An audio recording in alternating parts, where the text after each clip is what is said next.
मेरी सजाए मौत एक हकीकत है और मुझे इसका सामना करना ही होगा। ये मेरी नामाकूलियत थी कि मैंने इस मुल्क में बगैर लगाए बिठाए खरा सच बताने की कोशिश की।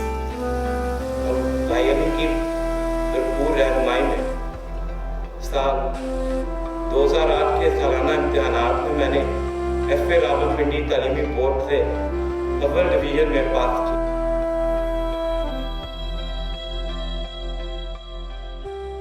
अक्सर यही होता है कि जो लोग किसी भी तरह की या तो माइनॉरिटी हैं या गरीब हैं, उन लोगों को डेथ सेंटेंस ज़्यादा दी जाती है, उनकी हैंगिंग ज़्यादा हुई है।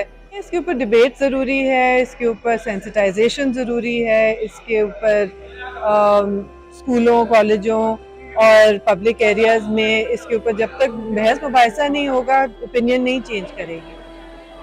जब भी आप सज़ाए मौत के हवाले से सोचते हैं तो क्या आप उस सारे सिस्टम के लूप होल्स के बारे में सोचते हैं? क्या आप ये सोचते हैं कि इस सिस्टम के अंदर करप्शन कितना है? क्या आप ये सोचते हैं कि आपके यहाँ आपका लीगल सिस्टम, उसकी ट्रांसपेरेंसी कितनी है?